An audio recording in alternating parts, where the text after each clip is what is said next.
Draft we are drafting season. a main event team on FFPC $2,000 entry team. Grand prize of $1 million. I'm looking for that $1 million top prize. Main event season is in full swing.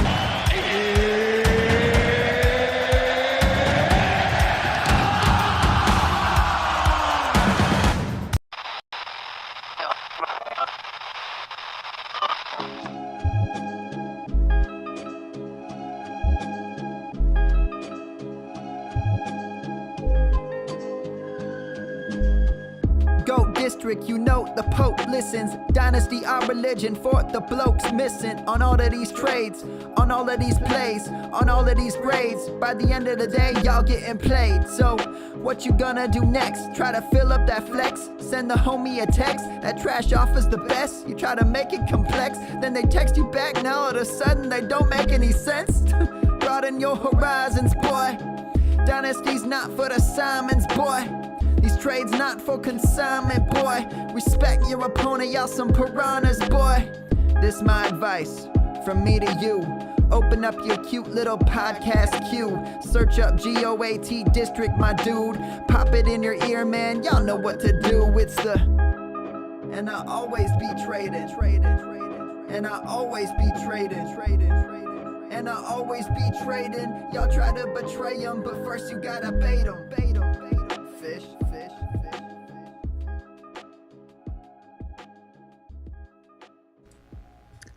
Welcome back to the GOAT District High Stakes Fantasy Football Show on the second leg of our back-to-back special.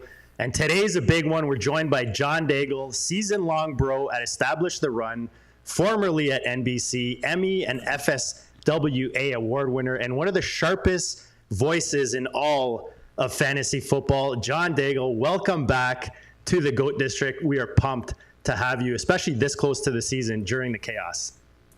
It is, in fact, very close, but we're all feeling it. We're all ready to go. Also excited because I believe I am one of your annual guests, and this is still my favorite theme song to any podcast. It reminds me of one of Peter Overzet's many of his bits that go viral, where he had glasses on, he was a bit of a nerd, and he played hardcore gangster rap, and then literally the music shuts off, and then we're talking about target shares and share percentages. That's what this reminds me of, but I do love that theme song.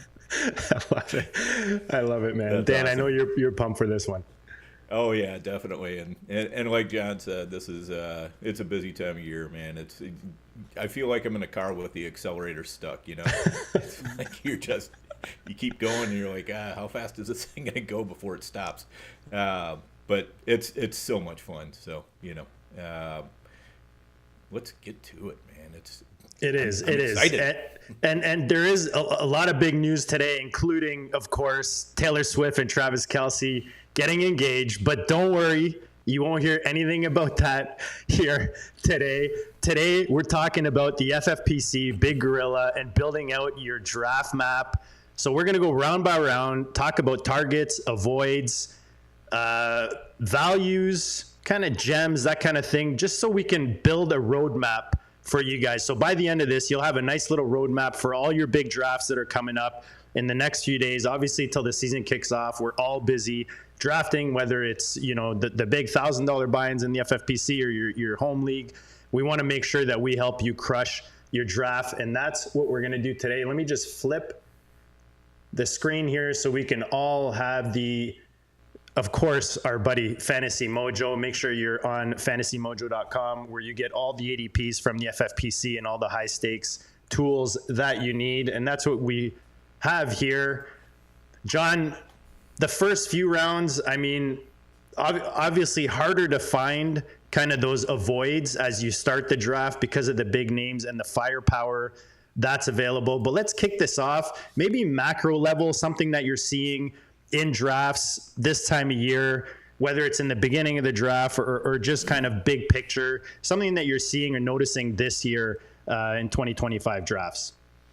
At least for FFPC, the back is extremely tough in one quarterback leagues in general, but the back is not preferable. And that's mostly just because you're forced after the Saquon Barkley, Christian McCaffrey tier of running backs to either force the room's hand and drafting Derrick Henry or Devon Achane there, or as you see at the 112 here and what's happening with a lot of ADP, just pounding wide receivers in the back and waiting on tight end and the other positions where the next tiers are objectively and significantly weaker. So the back is super tough. I do like those wide receivers a lot. It just forces you to kind of draft the same way, and I don't like being put into a corner when I'm drafting. Yeah, and of course, Dan, every draft I'm entering these days, I seem to be in those last 3 picks, just, keeping me on my toes and making it a bit challenging. Is there anything else you're noticing? I'm kind of with John there with the back end is a little tougher, but you do get a nice double tap on that second tier of receivers. Yeah, that's pretty much it. The nice thing about the last 3 slots is I think this is, the first round is really 15 players deep. So in a sense, you're getting 2 first rounders if you got one of those last 3 spots. The other thing I don't mind doing is I don't mind taking like a, Chase Brown or a Bucky Irving or somebody like that who normally doesn't appear, in concert with like a Malik Neighbors or a Brian Thomas or anyone like that. And you can get some unique combos that way just by forcing somebody a little bit earlier up the second round, which I'm not totally opposed to doing. I've done a little bit of that. And the other thing is, like John said, I mean, you just lean into what you got. You're not going to catch up at running back really easily. So just lean into that 0 RB build and let the running backs come to you when they come to you. Yeah, and as we get through in the next handful of rounds, we can talk a bit more kind of how to strategize if you are in the back end versus the front end, that kind of thing in the middle. But let's start off with the first round. John, are there any guys that you're specifically happy to target depending on where you are on the board, or are there guys that you're avoiding? How are you playing that first round generally? My favorite target still in round 1, because he's usually left for the back end somewhere, is Christian McCaffrey. And it's a player that I still think has top 2, maybe even number 1 overall value, given that his range of outcomes, if he's available, absolutely includes outscoring Bijan Robinson, Jahmyr Gibbs, Saquon Barkley. The past 2 seasons where he's played in full under Kyle Shanahan, he was the RB2 and RB1 in points per game, and he's the only running back the last 3 years to average at least 21 points in multiple seasons, not Saquon Barkley. Even when he returned from injury, the 2 games he played with Brock Purdy last year, Christian McCaffrey out-touched Jordan Mason 42-3. They have no other plans to use any other back as long as McCaffrey's available, Brian Robinson included. And so that kind of usage in the middle or the back end of the first round, I still think is a league-winning pick. Yeah, and if anything, the B-Rob move kind of offers maybe a bit more value on seeing CMC fall maybe a bit farther back. Absolutely. In that first round. Dan, what are you seeing in that first round when you're looking at targets? I know JJ is a guy that seems to be falling. How are you kind of approaching or targeting when you're looking at your first round pick? Yeah, JJ is a guy I'll happily target anytime he falls for sure. And I agree with John. I mean, there's probably no bigger moat for a starting running back than having B-Rob back you up. So I think that McCaffrey's incredibly safe as far as Shanahan is not going to be splitting out his touches to anybody else really.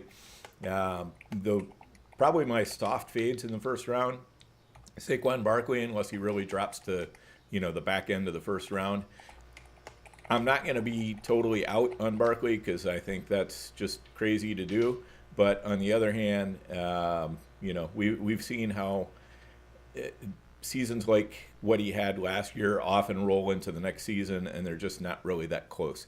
So I'm looking mostly at other players in the first half of the first round. Ashton Genty is a guy that I'll typically, if I've got a 10, 11, 12 pick and he hasn't gone yet, I'm going to try to push him around to the second round, see if it happens. If it does, great, I'll probably take him. If it doesn't, I'm okay with that too. So that's where I'm at on that. All offseason, JD, I know people have been citing DeMarco Murray as the last time we saw an individual in terms of Saquon Barkley have this many touches and then fall off the face of the planet. I have not even been using the injury argument at all. Like, if you just go back to 2019, the last 5 running backs to have 400-plus touches, including the playoffs, the following year, they averaged 1.2 fewer yards per carry and 2.4 fewer points per game. They lost efficiency. So even if Barkley's out there, I don't think he's a player that kills you if he stays healthy. But again, I have not even been arguing for the absence of Barkley. I am just saying, after this many touches, usually it wears on a player's bones, and it's a very small sample, but we do have this sample of 5 guys who were never able to replicate their production from the past year. Yeah, and even if you go back further than that, John, you're still looking at very similar stats. Yeah. You can find 1 or 2 exceptions, but for the most part, something happens somewhere along the way, either an injury or they just lose some of their effectiveness, or the team around them kind of, no longer is able to put them in a position to absolutely crush, or whatever the case may be. It can be one of 7 or 8 different things, but it's usually something. So for the Jefferson dip as well, Dan, just to add to your point. There were 127 plays last year with Jefferson on the field and Addison not available. And during those 127 plays, Justin Jefferson had a 43% target share. The ball does not go anywhere else, and we're now looking at 3 games at least where Jefferson basically wins your week. And so, like, the dip alone, you just take that. Absolutely. And also in the Big Gorilla, it's a 12-game regular season. So starting fast is imperative. So, anybody can get you off to a fast start. That's who you want. John, we're just going to try this once because we have someone in the audience saying they're getting the same input as, like, they're only hearing one side. Do you mind just exiting and then coming right back in? Just give it a try. I'll refresh. We'll try it once, just to see if it'll change anything. For sure. Let's do that. Appreciate you. So, yeah, I mean, anytime kind of the top 7 or 8 guys, Dan, fall to the back end of the first round, I think it gives the back end kind of an out in a sense where it allows you to take the value. We talked about that second tier receivers, the wraparound, and then you talked about even mixing up your starts, your combinations, and we all, if you don't know already, but on Fantasy Mojo, again, just to bring it back, there's actually a stack finder where you can see what kind of builds are already out there in specific tournaments, which is nice. So it allows you to be unique in that sense. John, give me a quick hello or a test or something. So I also tinkered with my cloud filter to try and improve the right ear, but then also in this stream we're using to give everyone behind the scenes off the show conversations. Yes, before I enter, it does say stereo is channels 1 and 2, so left and right. I don't know if I need to be in mono right now.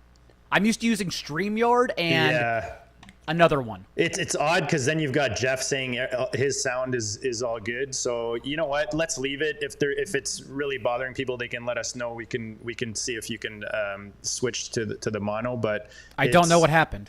Yeah, it's all good, man. It's all good. As long as we can hear you, that's all that mattered. There's going to be some goodness in there. That's all people are here for. Let's look at the second round now. We talked about some of the guys from the first round or in those top tiers that are creeping into the second round. Dan, as I mentioned, was talking about mixing in some of the guys there in the back end of the second or mid-second to kind of mix up your combos. What are you seeing in the second round when you're talking about guys that you like or guys that you're avoiding? The gift of all gifts this year is A.J. Brown at the end of the second round. And I understand why. Like, when people show up to social media or podcasts and they say, you need to be higher on A.J. Brown, they're clearly not drafting because it's really hard to get higher on A.J. Brown whenever it's Brian Thomas, Malik Neighbors, the list goes on, who's in front of him. You really can't push him any higher. But because of that, he's just an absolute steal at the second, third round turn where he usually falls. He dipped below a 26% target share in only 2 games all season. And as I'll discuss more when we get to Jalen Hurts in the 4th round, who I do think is like the X factor in fantasy football this year, there are significant reasons to believe the Eagles' offense looks entirely different this season, and that is favorable towards their passing game, including A.J. Brown, Devonta Smith. Yeah, Dan, I think we've talked about that exact thing, kind of expecting the Eagles to maybe throw the ball a bit more. What are you seeing in that second round from your end? Yeah, I'm with John there. AJ Brown, great value. George Kittle also at the end of the round is somebody that I'm smashing. Drake London, I'll take anywhere in the round. I don't mind taking him at the 201, and I'll take him as far down as he falls. So there's some players I really, really like there. Probably the one player that I've avoided the most, other than right now I've been off of Achane just because of the calf injury. Those things scare the crap out of me. And I've already got a fair number of Achane shares, so I'm okay with just taking it easy for now. And I'll still be doing plenty of drafts in the last couple days before the season. So if it's okay to pile back in, I'll pile back in. But for now, just taking a little bit of a break on him. And Derrick Henry, just hard to take a running back that old, that early. My least favorite decision in fantasy football this year, well, in FFPC in particular, I hate it whenever you have the choice between Drake London, Chase Brown, and Bucky Irving, because I don't know. I genuinely want all of them, and you can't have all of them. I never put myself, it's our job, it's my job to literally make decisions for people. And so I try to map it out to where I guide them in a direction, but even I will coin flip in those situations because I love all three of them. I think at the end of the day, Drake London may be my favorite because he does have overall wide receiver one, thinly, but still in his range of outcomes, given what we saw for a month. And I understand it's Darnell Mooney was not available for those starts from Michael Penix, but you don't just show up and earn 13 targets a game. That is earned. Not only that, but Penix obviously led the league in air yards per target. He's going to stand back there and launch downfield, and Drake London will probably be the biggest beneficiary from all of it. So, yeah, it's just a really tough range in the mid-second round because all those players are just good. I'm not as worried with Henry, Dan, just because if you remember, he started off his career kind of more of a backup, not really putting in that big volume. So as much as the age is up there, he's one of those guys that, kind of like CMC, he's always in almost as good a shape as you are, Dan. He's always in the gym, keeping it lean. And he's just a guy that seems like he's on top of it when it comes to taking care of his body. So I'm not as concerned with Derrick Henry. I don't mind him, especially in like an anchor build. Josh Jacobs, maybe to a fault, is probably the guy that I don't click very often. Just he's a guy I'm more worried because we've seen multiple years with big volume. He's over that 30-year hump. If anything, I was, kind of like last year, hoping that Lloyd would come in and maybe get a chunk of that volume, but he's hurt again. George Kittle, for me, is similar to Hurts. And I know we're going to talk about Hurts later on, but he's a guy that belongs with the top two guys. He's at the back of that tier with the top three tight ends, but he can give you the same upside, similar to what we'll probably talk about with Hurts and that elite tier of quarterbacks. Let's look at...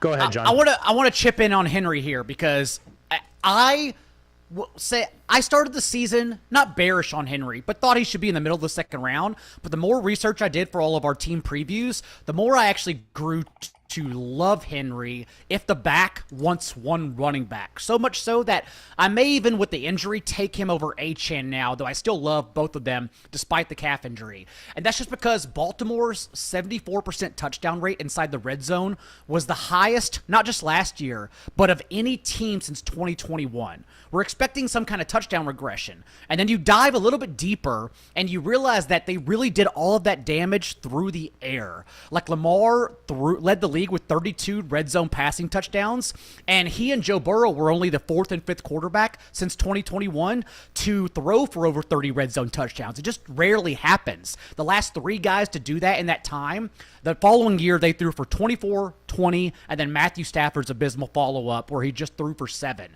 And so if we think the Ravens offense remains somewhat efficient, but they score touchdowns in a different way, I think that suggests it all falls to Henry potentially leading the league in rushing touchdowns. So I think, getting higher on Henry this past month than a lot of people are in terms of ADP. I think that's fair. And just to throw in on Henry, he's a player I'm going to have to just, hold my nose and draft. Always. Because, most of the problem with me and Henry is more of the psychological. I know how I feel about older running backs. I also know Henry does not fit that mold as well as most older running backs. And, but if Henry breaks down, I'll be looking at myself. I'll be going, Dan, you dummy, you knew it, and you took him anyway. And that's going to be the hard thing for me to deal with. So, but on the other hand, I think he can be a league winner. So I'm going to have to hold my nose and get some shares. The loser, I think, in all of this, JD, like the guy I don't get, and it's not even that I don't like him, but I like all these other players I talked about more. Bucky Irving, Chase Brown, George Kittle at the end, Drake London, A.J. Brown. And because of that, Jonathan Taylor's kind of the guy where I just can't fit in because I don't think he brings as much to the table as the others. Indianapolis last year finished 30th in running back target share with a rushing quarterback, and then everyone says, okay, well, it's Daniel Jones. Don't worry about it. One, Daniel Jones is a rushing quarterback, and two, last year the Giants with Daniel Jones finished 22nd in running back target share, and we know those targets, especially in a full PPR format like FFPC, targets are worth 1.5 points, carries are worth 1 point historically, if you look at the data. And so that allows that next player, like the Chase Browns, the Bucky Irvings, who get targets, that allows them to reach their ceiling, whereas I am still concerned about that with JT in this offense. Yeah, I mean, he did finish RB7 last year, fantasy points per game, even though he wasn't. And then the 2 years prior to that, he did deal with my biggest concern with JT is not necessarily what he's going to do if he's on the field. It's just that he's only had one season, 2021, with 17 games. Otherwise, he's usually in the 14, 15, and then 23 and 22. We saw him just at 10 and 11 games. So he does 8 to 10 production-wise when you're looking at fantasy points per game. But it's just if he can stay on the field. And that's why, for me, DJ Giddens is one of my most owned players on the FFPC. So let's look at the third round. John, I know someone in the chat, Joe, was talking who he likes to target in the third round. Who are you looking at? Ooh, Hampton is a good one. So the way I have been handling it is that once you get past Travion Henderson, and then we are looking at James Cook, Kenneth Walker, Garrett Wilson, Tyreek Hill, basically that group of wide receivers. I include Jackson Smith and Jigba in there as well. None of those guys provide what Josh Allen does positionally. And so I zoom out and I say, actually, with this third-tier running backs, third-tier wide receivers, and with the way the tight ends work, where it's the top three and then basically every other tight end's overvalued, I am taking Josh Allen every single time because he makes such a bigger difference. A top two quarterback literally for the last 4 years. Quarterback is getting much more projectable and easier to project because of the rushing and elite passing ceilings these guys are offering. And so I think Josh Allen is my favorite third-round pick. Dan, I already know where you're going. You might as well just say it. Well, you know that I'm a Travion guy. There's no doubt about that. And I'm kind of with John. I mean, and this is why we don't like the back end of the first round, is because you get to the back end of the third round, and if everybody in the beginning of the draft is doing their job, you are left looking at a major teardrop at running back and wide receiver. So a couple ways to go about it. That's definitely one good way, is to take Josh Allen, Lamar Jackson, Jaden Daniels. As far as I'm concerned, you can put them all in a blender. Whichever one pops out, I'd be happy with. The other thing I've done from time to time is I'll push up I'll push up one guy from the fourth round and then take another guy from the fourth round, because there are some targets I really like there. So I might do like a Tet McMillan and a Xavier Worthy turn or something like that, and just again try to find something where I'm getting a little bit more unique, but I still have players that I have a lot of confidence in.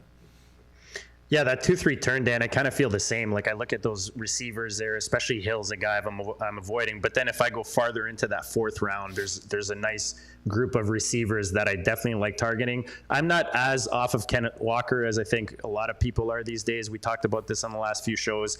If he's falling, especially if I can get him kind of in that early fourth round or at the back end of the third, I don't mind him, especially if I double tapped on receiver in the first two picks of the back end of the draft board. You're really looking to maybe get pure luck and have someone fall from like the first 3/4 of the third round to the back end of the third. And that's kind of why I think the back end of the draft board is a little more difficult to maneuver. Like we said, you can double tap on those receivers, but then it's the 3-4 turn that's really going to make it difficult for you. I like what John's saying with Josh Allen. Of course, Travion Henderson, just all the news sounds great. You've got James Cook back now, so he does offer something.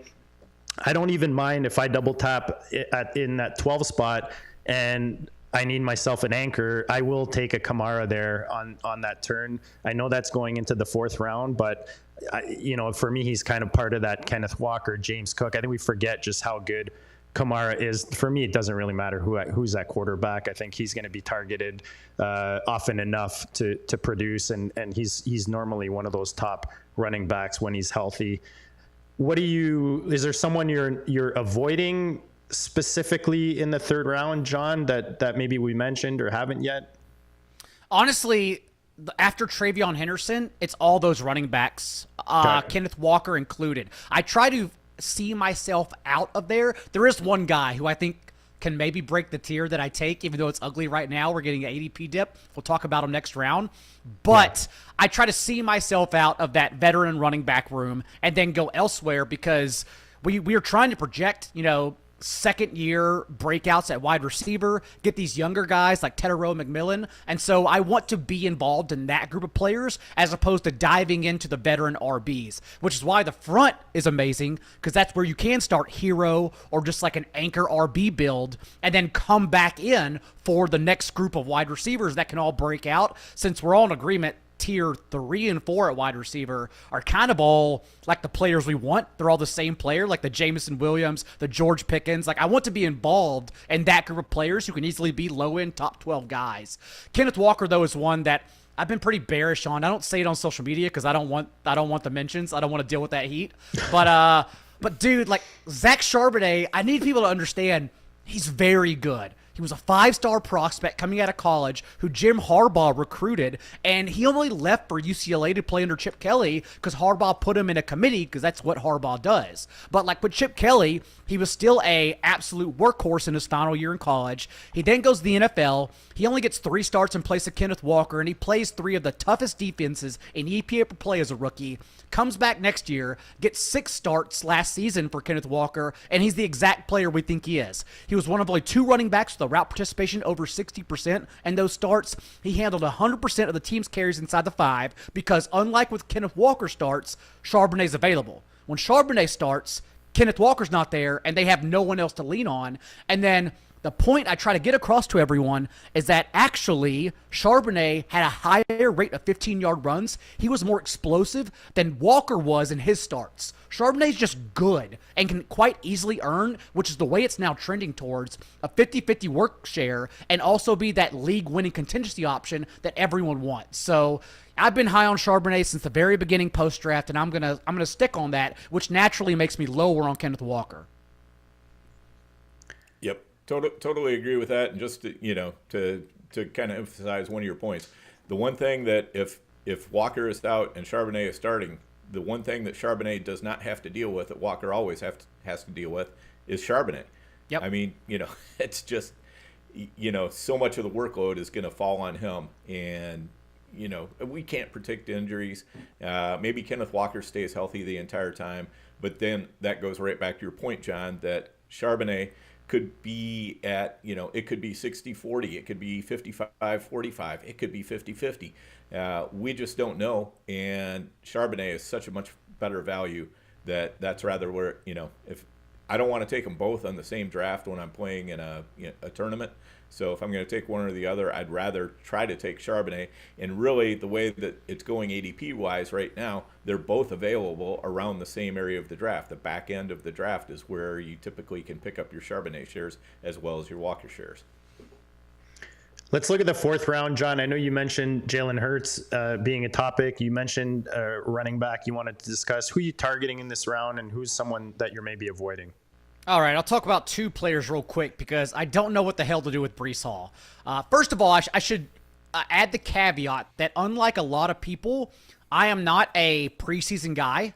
Like, I think since the league moved to keeping 90 players until the very last week of cut downs, preseason has been entirely different, and the personnel usage you get from it is far more misleading than helpful. And that is not that does not speak to what like the established run the company believes, because I know a lot of them follow it. I tend to just blanket statement disagree with preseason entirely, because it has now forced so many wrong decisions the past couple years in fantasy. And having said that, obviously one of the biggest reports, rumors, is that Breece Hall is going to be in a timeshare with Braylon Allen. And that could be the case, but Breece Hall is still one of those guys who's had a double-digit target share in every single season in the league so far. He earns targets, and as he's shown us, he can be a ceiling player. And so I'm basically just ignoring or disagreeing with that rumor entirely, and understand that even with Justin Fields, the rushing quarterback, yes, Breece Hall could definitely fail at ADP. But because of how he wins in two facets of the game, that still makes me want to close my eyes and draft him, because if he's right, if everything falls correctly, he's a player you need that could outscore like Kyron Williams and Amari Hampton at their ADP. So I'm still taking Breece Hall at the dip, which I know people disagree with. And then also, yeah, Jalen Hurts is the X factor here. If you don't go Josh Allen, it's kind of the same premise where I want elite quarterback in this range.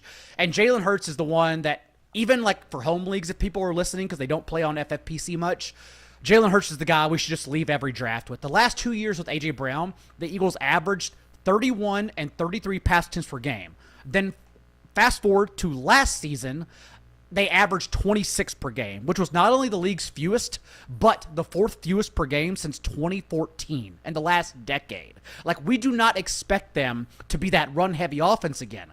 I believe that happened, simply put, because A.J. Brown, Devonta Smith, and Dallas Goedert missed a collective 17 games together. They just weren't available. Thus, they were forced to lean on Saquon Barkley. But now we get all these guys. This is the reason why A.J. Brown falls to the second, third round turn. We get all these guys at a discount, Hurts included, who has already outscored both Josh Allen and Lamar Jackson at his position. So I love Jalen Hurts and the passing game, which is also a knock on Saquon Barkley's ceiling. Yeah, especially if you could stack him with A.J. Brown. I've done that a few times. Dan, what are you looking at in the fourth round? There's some juicy receivers here that I'll point out, but who are you targeting in this round?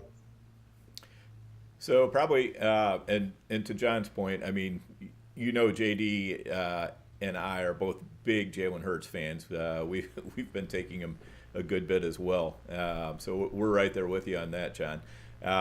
Probably my biggest two targets, I already mentioned them, Tet McMillan and Xavier Worthy.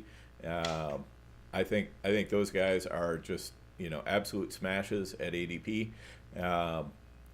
I want to make sure I'm keeping some exposure to Marvin Harrison. I'm a lot more leery about Kyler Murray as a quarterback and the connection that he and Harrison are trying to develop.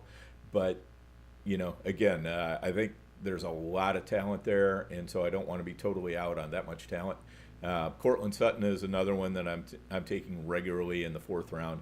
But for the most part, fourth round for me is a wide receiver round. If I don't go quarterback, I'm probably going wide receiver.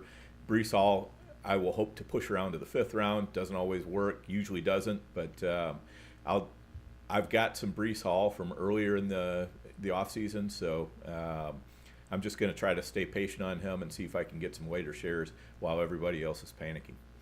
The DK Metcalf, I understand, is an ADP here at the fourth, fifth round turn, but no one could tell me the difference between DK Metcalf and George Pickens, for example. There's like 2 rounds that separate them, which tells me how flat that tier is. So this is when I pretty much start reaching among that tier if I need wide receivers and getting my guys, because ADP is just an idea here. It does not reflect that we should be taking these receivers instead. George Pickens, again, is kind of my favorite of that group that you can get a little bit later. But DK Metcalf, his profile is similar to Calvin Ridley last year, where we are expecting 120 plus targets, but bad targets. And we all remember what happened with Malik Neighbors at the end of the season, with Calvin Ridley with bad quarterback play last year. That's how I view DK Metcalf, where perhaps the volume does not matter. It actually is a negative thing coming from Aaron Rodgers and whomever else may play quarterback there. So I usually gloss over DK Metcalf personally. For the other group of guys in the next round, Jameson Williams, like that was the most routes Jameson Williams had run since high school last year. And he finished with his first 1,000-yard season and a 17.5% target share for it, which obviously dented the rest of their players, Sam Laporte included in Detroit. So I kind of just like building off of, again, who we believe these second-year breakouts or like established veterans are going to be over DK Metcalf and Terry McLaurin. Yeah, and this is why for me that as much as I don't go in with a set build that I want to focus on, I end up with a lot of hero RB builds because like we talked about, you know, especially if I'm in the back end of the board, I've got the double tap there. But like Dan, Worthy is definitely a target of mine. He's been a target of mine since February, but the Rice news just makes him even juicier. Tet's going to get peppered as long as he's healthy and doesn't have, you know, a lingering issue there. Otherwise, like John is talking about, you've got, you know, Jameson Williams seems to be a focus of this offense. George Pickens, I mean, you know, it's just such a nice situation for him in Dallas with Dak back and then CD across the field. And even Calvin Ridley for me, we talk about rookie quarterbacks and them focusing on the, you know, their number one target. And Ridley for me is definitely going to be that. And then Dan, I'm going to mention it, but of course, Igbuka, your guy, is in this round. So talk to us about who you're targeting in the 5th round. Yeah, Igbuka, and he's kind of an interesting guy because, especially in a tournament like this, he's getting up to the point where I may be coming off of him just because of the fact that he was going so much cheaper earlier, and there's a lot of teams that have access to much cheaper shares of Igbuka, and you know, if he's staying in the, you know, the late 5th round or something like that, I'm still okay with that. If he starts pushing into the, you know, like early 4th or even the 3rd round, and I have seen some people taking him that early, I'm going to be way off him if that's what's going on in Vegas. I just don't think I can touch him at that price anymore. Not that I don't think he can return value there, but just that I'm going to be fighting against too many other teams who have much cheaper shares of him. In this round, I think you know, Terry McLaurin, I think, is probably going to snap back up into the 4th round. I was going to ask John and yourself where you guys think he's going to go, because we haven't really seen that movement yet, because this is just from the last 2 days, this ADP. Right. Yeah, and I think he's going to snap right back up in there. So 4th round? Yeah, 4th round. Yeah. He could even slip into the 3rd. I think there will be people who are looking to pair him with Jaden Daniels. You know, so, you know, one strategy you might go with is, you know, if you're at the back end, you know, again, the 10, 11, the 12. 4-5. Yeah, you could take, you could take him at the 3-4. Or sorry, 3-4. Sorry, that's what I meant. Yep. Sorry. Yeah, so you could take Jaden Daniels in the 3 and then come back with Terry McLaurin in the 4. And that's a way to do it. But I know there's a bunch of teams out there already who are doing that earlier in the offseason before McLaurin started to slip. So I don't think I'll be doing any of that, but you know, it is a strategy. I do like RJ Harvey in the 5th round if he falls later. I don't like him early in the 5th, but late in the 5th, or even if he falls into the 6th. And I think he's probably going to be someone who's falling a little bit, as it sounds like you know, Sean Payton is going to be using J.K. Dobbins pretty regularly. So if Harvey falls, I think he's worthwhile. I've been staying off of James Conner. Just again, don't like him as well as everybody else that's going in this round. But as far as targets, Jameson Williams definitely a target for me. Devonta Smith, I think, can be a target for me at the end of that round as well. Yeah, John, did you have anything to add on Terry? Yeah, I still hate Terry McLaurin's ADP. What's happened is because of the extension, now everyone's like, that's where the dip was. Now we have to grab him. That's not true at all. You should have been fading Terry McLaurin from the beginning. 58 wide receivers had at least 5 end zone targets last year. Terry McLaurin converted 77% of his into touchdowns. The highest of all those 58 players. Usually that tells us it's an unsustainable rate. It's going to be hard to replicate that. So I don't believe he's a player that kills you, but that was also his first season ever to finish as a top 24 wide receiver. And I believe it was due to the touchdown. So I think he's an easy player to just not click. It's the ADP is going to get way too high to like actually consider him among this group of players. Talk to me about the 6th round, John. You see a lot of yellow there, especially in the first half, and then on the back end, you've got a handful of tight ends and then a couple interesting running backs. Still in a really fun group of wide receivers, which is why I naturally continue not drafting running back in this range. There are just too many players I want. That includes Ricky Pearsall, who we should honestly probably be even higher. Jawan Jennings, quote-unquote calf injury. Pretty sure it was just a hold-in where he ignored the coach and just did not want to practice through it. Pearsall still a first-round wide receiver. Don't forget that. We're only 1 year removed. Then returned at the end of the season after being shot and finished with 8 catches for 140 yards and a touchdown and 6 for 69 and a touchdown in his last 2 games without both Ayuk and Debo. If there is a player that profiles, Debo's a 101 by the way, but if there's a player that profiles that can get that manufactured usage in the backfield at times, it's absolutely Ricky Pearsall, because that's what he could do in college as well. So Pearsall's someone I think could get like a legitimately, when we're talking about 2026 drafts, a 3 or 4 round bump. He could be a 2nd round player next year. So I love just ignoring ADP and being well ahead of that mark, especially since the 49ers have the league's easiest schedule this year. I want to be all in on everything, including like futures tickets of them representing the NFC and the Super Bowl.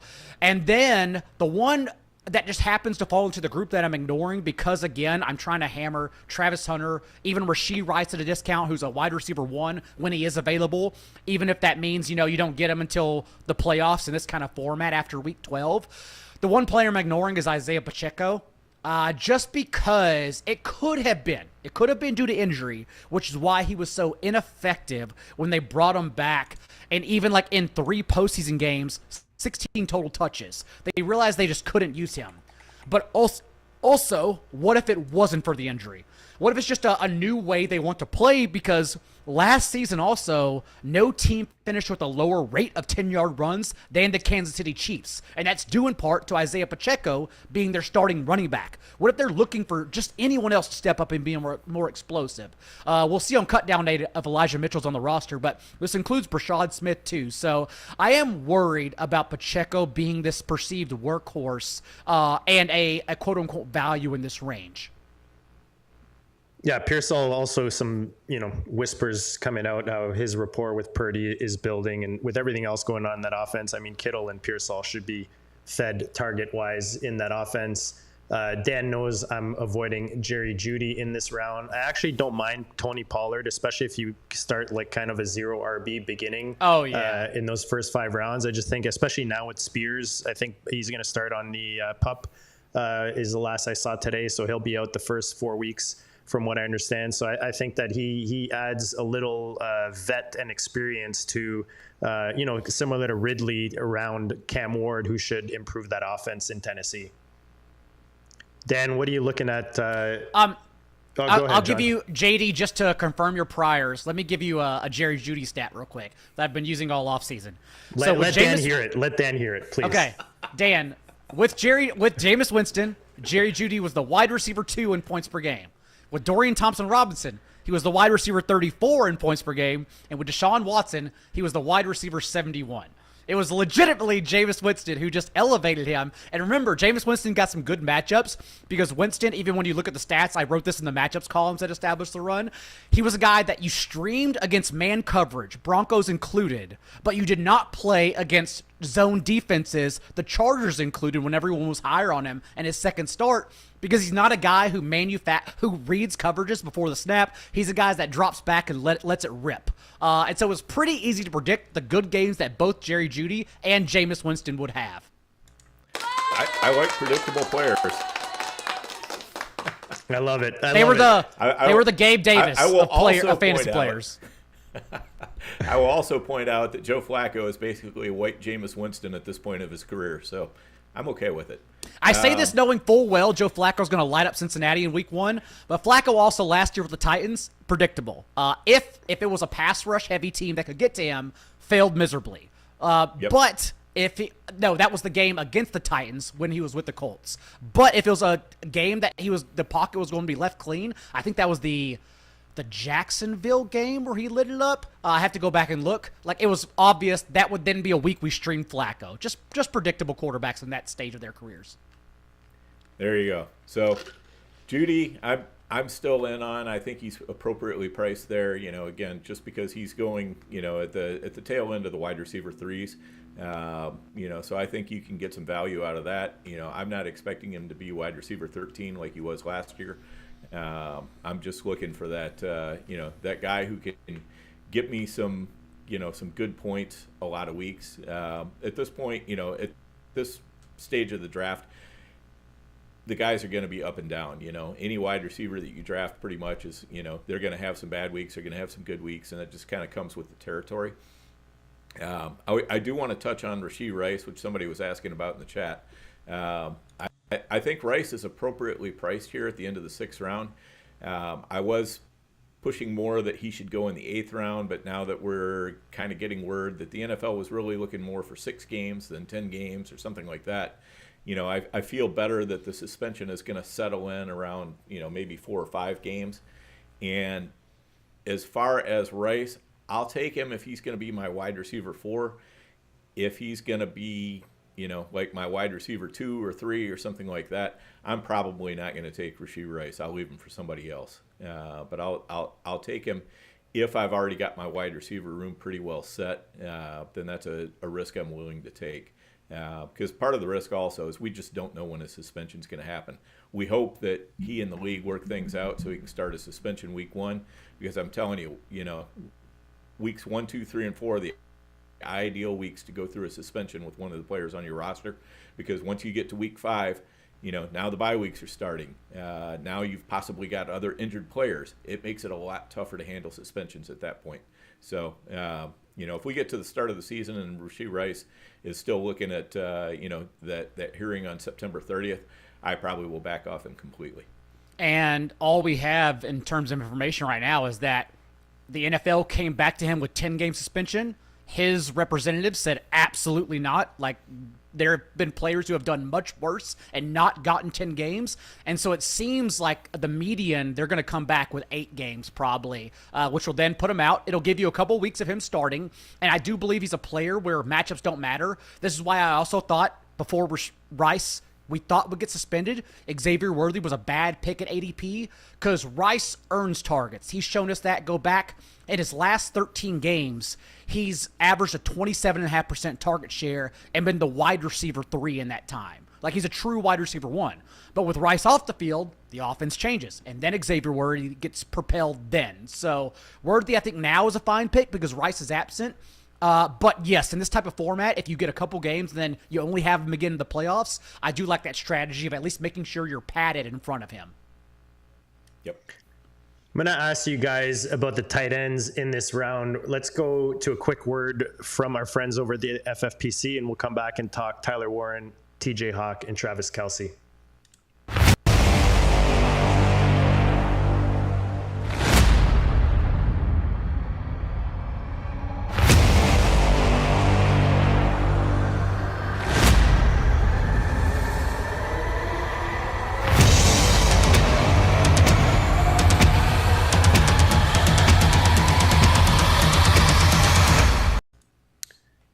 Make sure you use the code DRBALLER, DRBALLER. If you're not already on myffpc.com, you'll get $25 off your first team. If you're already on the site and you've got friends or people that you've been trying to get on the site, it's a great way to get them on and get yourself in one of these big tournaments, including the Big Gorilla, the Best Ball Tournament for $300,000, and of course the main event for $1 million.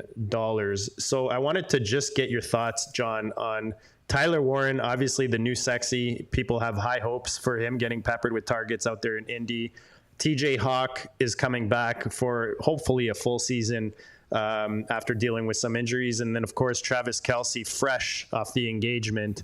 But looking like he could be back in better shape this year and maybe a little more focused. Are these guys you're not touching in this round, or how do you approaching with these 3 tight ends? I'm open to the idea Tyler Warren. I don't want anything to do with Kelce and Hawkinson. Kelce has now dipped in points per game, which is a pretty good indicator of a trend we should look at in fantasy football. It does have a strong correlation to following season points per game.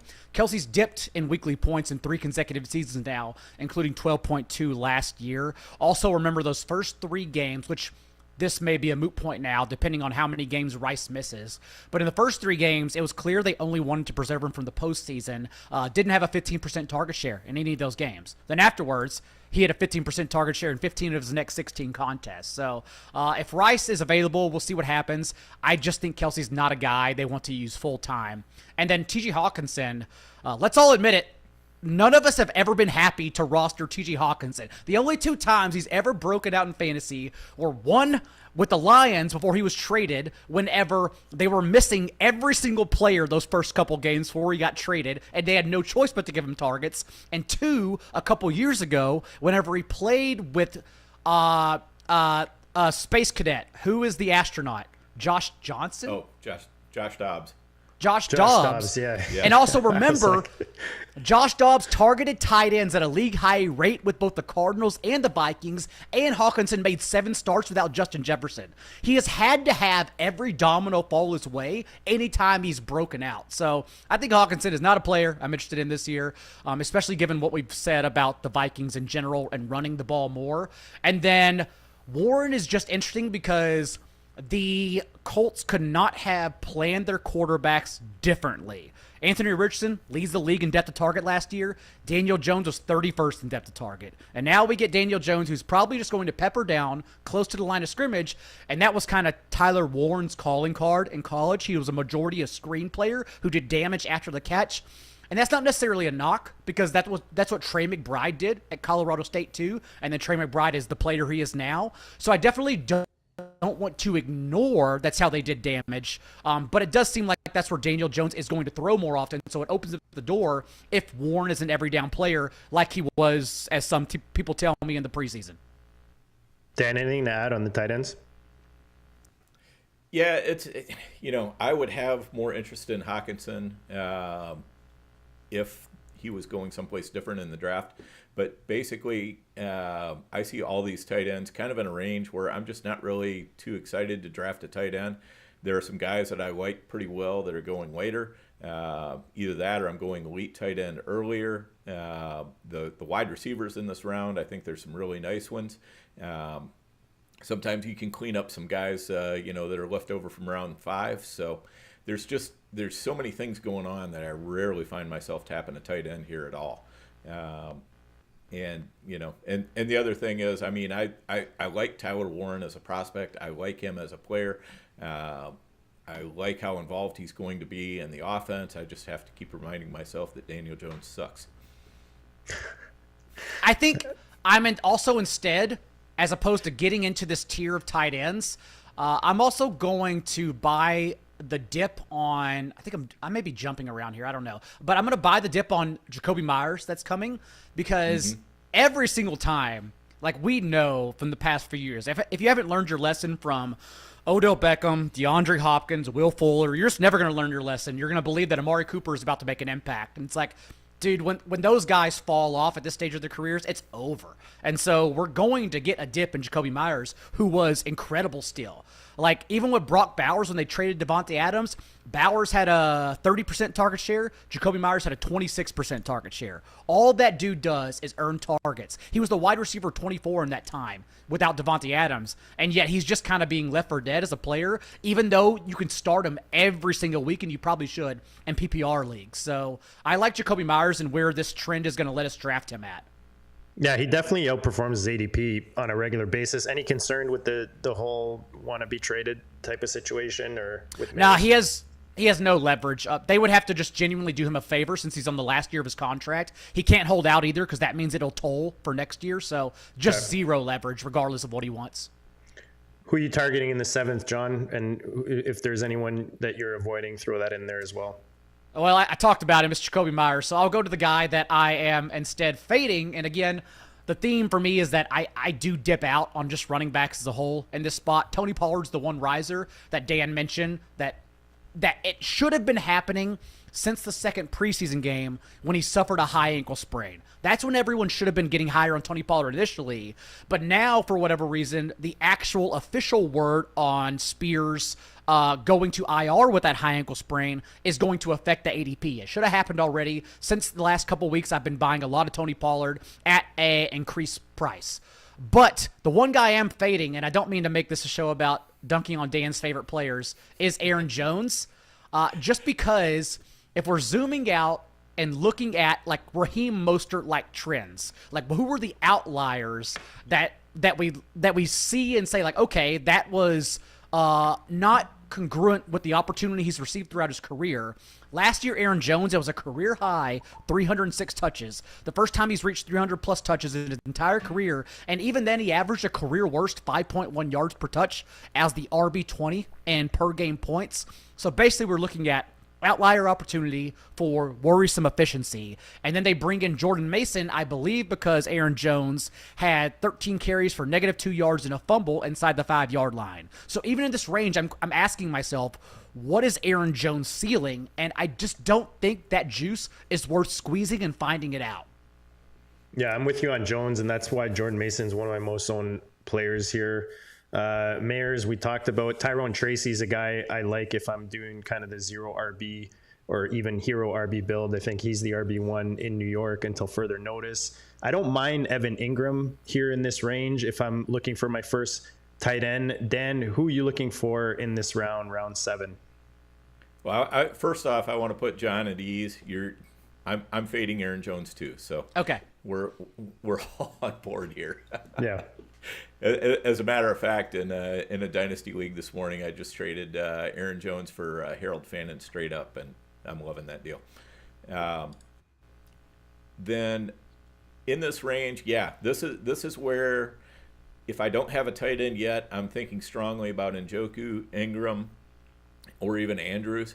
I know there are potentially some problems with Andrews, but also just the fact that likely is possibly going to be out for the first few weeks, and the fact that he is just such a huge red zone weapon for Lamar.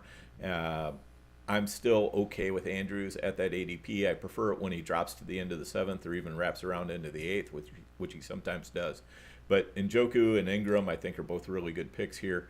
Don't mind taking some shots on, Myers, of course, is a great pick. Don't mind taking some shots on Olave as well.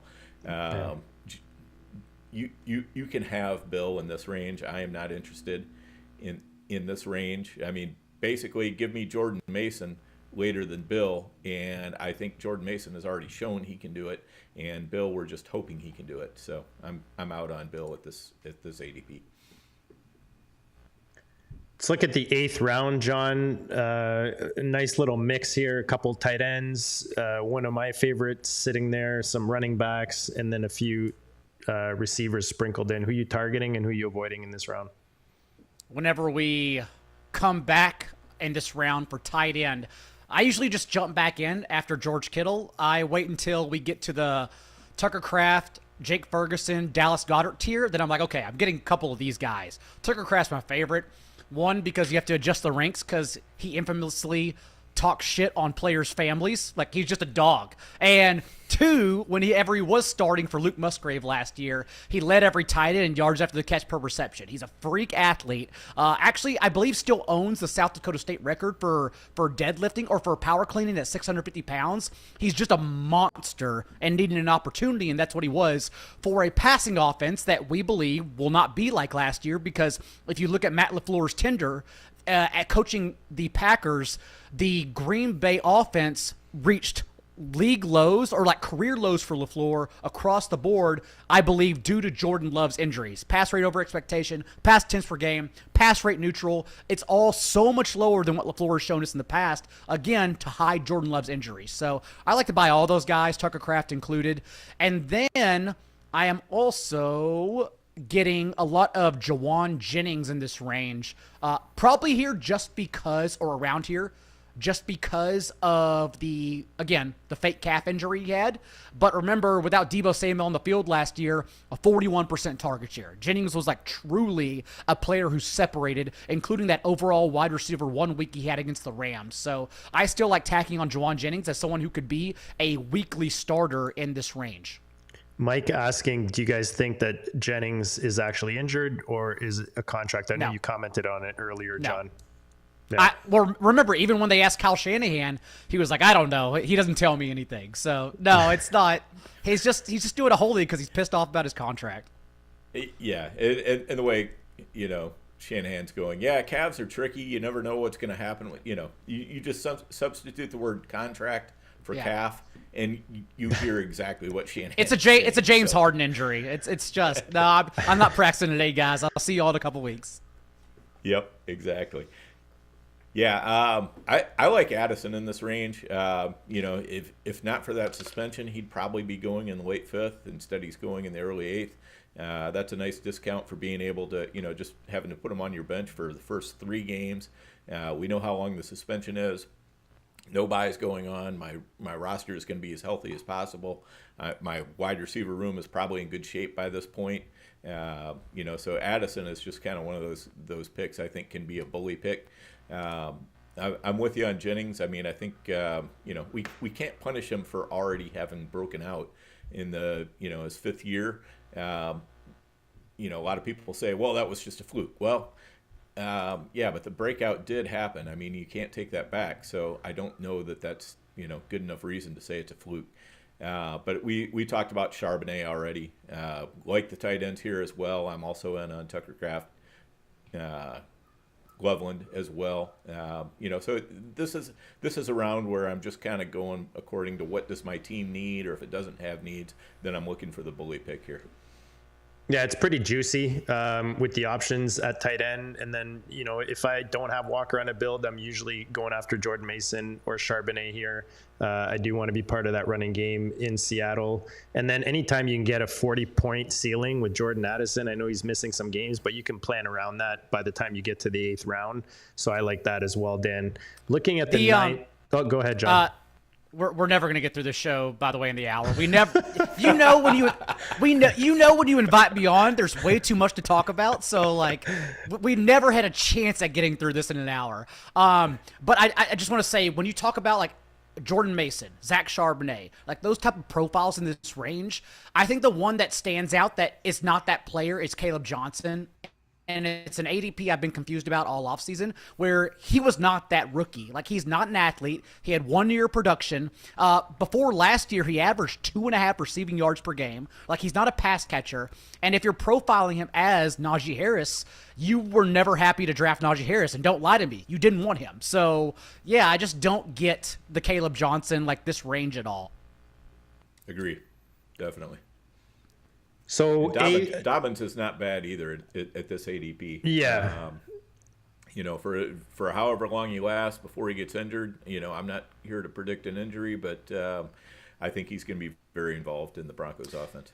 Yeah, Dobbins last year, whenever he returned from injury for the Chargers in the second half of the season, he was bad. He wasn't explosive at all. It's just easy whenever you put on that touchdown deodorant because that masks all the other noise around you, and that's what happened. He just scored touchdowns.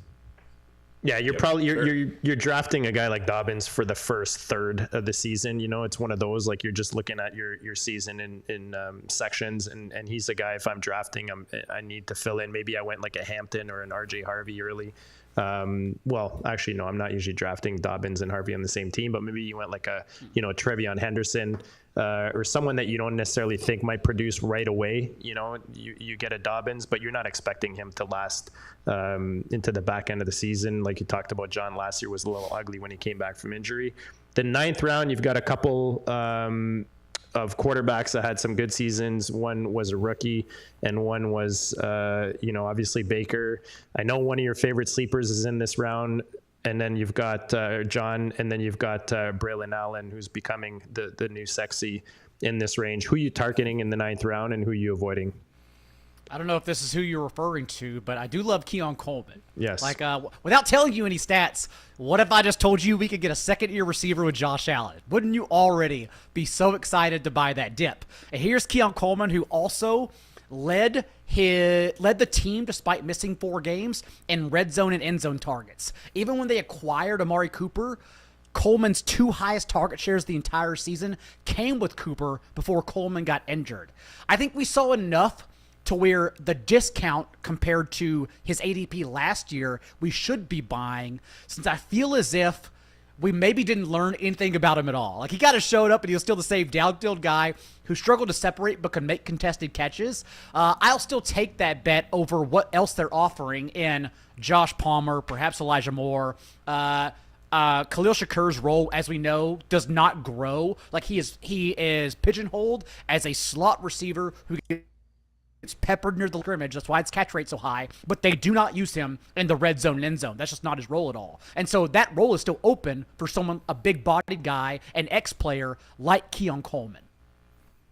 You saw. I hope you saw. I put him on the thumbnail for you, John. I knew you were coming on. Oh, I didn't know. I appreciate that. put two of your sleepers on there for you. Dan, who you looking for in the 9th round? Yeah, this is kind of a funny one because Coleman and Shakir have they flip flopped in ADP, and you can cue the Alonzo Mourning nodding GIF here, where it's just kind of like, yeah, that does kind of make sense. So I'm with that because I like Shakir, but he's more of a floor player than a ceiling player, and I'd rather bet on Coleman and just see what happens there. The one player I'm probably the most out on here is Josh Downs for a couple reasons. Number one, as already mentioned, Daniel Jones sucks, and number two, Tyler Warren works in the same area of the field, and I think he's going to eat his lunch.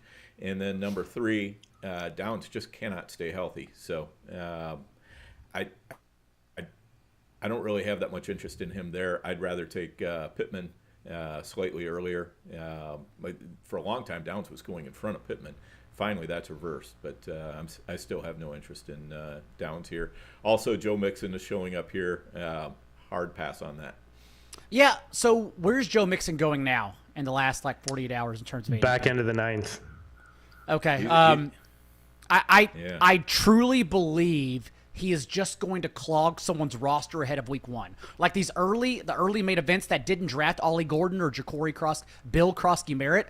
Mixon just clogs us from getting players like that. I genuinely believe he should not be drafted at all. He should be off your board entirely. 20th round included, JD and Dan. Just someone you legitimately may not see play at all this year. Yeah, I think that's fair. I don't know if I can share this, JD. I'm going to put up what Mixon's ADP is doing. Please do. Because I've heard the argument for the past month. We started making rankings changes. We actually went back and looked back at it on July 26th for Mixon's foot injury. 3rd time last calendar year he suffered on the same foot. I've never done this, Dan. I'm going to try. Unless you want to send it to me. If you want, you can send it to me in our... This show is just all about off-air conversations happening live in front of everyone. Let me see if I can do this. Hold on. That's right. Yeah. Otherwise, you can go to the other version of Mojo and just click on Mixon, and then you'll get the graph that I've got. The one where it's just the list. I've seen some very smart people make the argument that Mixon is going to be he's a buy. I don't think so. I don't think we see him play this year. Yeah, I'm with you, John. I think it's just 9th, 10th round. There are players that you can actually count on still here. If he drops down to the 15th round or something like that, then maybe. But otherwise, even is that then, what you're referring to, Dan? Yeah, if you click on Mixon, that's going to bring up another. See, learn something every day, Dan. I had no idea that was even a thing. And I'm on Fantasy Mojo 24/7, pretty much from February till September. I love being able to click on these players and just pull up and see exactly. That is awesome. See, learn something new every day. That's awesome. That's great. Look at that. Wow. Yep. All right. So yeah, he's definitely dipping. What we're looking at, 14th, 15th round now. Yeah, is where he's starting to go. So yeah, that's I maybe in the 15th round I might take a shot on him, but he's not going to be a priority target. I think it's just I feel like how important those roster spots are, Dan. It's just like 4 weeks of missing the best free agents. Like that's tough. That's a tough buy. Yep, roster clogger. Yep. And it's a pretty shallow roster too. It's not like you've got 20, 30 spots to leave him on. Yep. So let's look at the 10th round, John. I know like Javonte, we're starting to see like these Dallas running backs. a lot of these back end, we kind of skipped over Travis. We didn't really mention him in the 8th. Now you've got Tootin in this 10th round. You've got Dak and Kyler sitting here, and then you already talked about Goddard. Who are some of your favorites, targets and avoids in the 10th round, the double digits here? I still like the wide receivers in this range. So, like, for all the reasons I mentioned about the Packers offense being entirely different this year, I still like Jayden Reed here quite a bit. And, like, I think Rich Rebar of Sharp Football, all of our good friend, I think he's had the best offseason stat of anyone. And that was that Jayden Reed ran just 4 pass routes from 2 wide receiver sets with Jordan Love last year. But I've also had a few drinks and been in a car with him and turned around and said, I don't care about that stat, Rich. I'm blindly drafting Jayden Reed because I know how good at football he is. And sometimes that's what separates the man versus the Excel sheets. Reed last year had a 28% target share from Love when Christian Watson was not on the field. Watson, who we're probably not expecting to play at all this year. Also, as a rookie, remember, was the wide receiver 27 in points per game, so basically a weekly wide receiver 2 or 3. And then in his first 2 starts before Love got injured, 4 catches for 138 yards and a touchdown, and 7 catches for 139 and a touchdown. Those are the 2 starts I prefer to look at, rather than when Love gets injured twice and he does something entirely different and he's unusable player for fantasy. So I still think Jayden Reed is a player to buy. I don't disagree with that, especially at this price, Dan, in the 10th round. We don't know, we obviously all like Kraft, but we don't know who that first receiver, obviously Golden getting the hype right now and the new sexy, but Jayden Reed, could definitely pay off, if not overproduce his ADP in this round. Who are you targeting in this round, Dan? Yeah, I'm still pretty big on Vishal Tootin. It's such an easy bet to make there. Pitts, I'm reluctantly back in on Pitts. Primarily based on price and what's going on with that Atlanta offense. It will probably turn around to burn me again, but that's what I do. Sometimes I just like to burn myself on the same hot stove over and over. So we're going to try it one more time. Quarterback here, Dak I think is a really nice buy at quarterback. If you haven't gotten a quarterback yet, this is a range where I really start looking.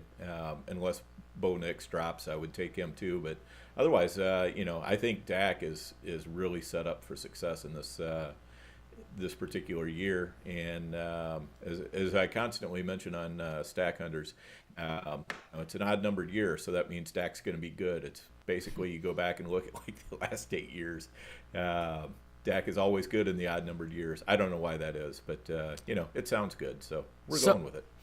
Dak is the reason why I don't draft Baker Mayfield and Bo Nix, why I think they're bad picks at cost, because you go a little bit later and you get Dak Prescott, Brock Purdy, and Drake May. If you want to wait a little longer than that, you get Jordan Love and CJ Stroud. Stroud, I think, is the most fragile of all those due to the offensive line. But like those other 3 quarterbacks are set up to outperform Goff, Baker, and Bo Nix this year at cheaper cost, which is why you drafted Baker and Bo Nix last year, because they were cheaper cost. You can't just now go in and pay this price for them over these other guys who's dipped.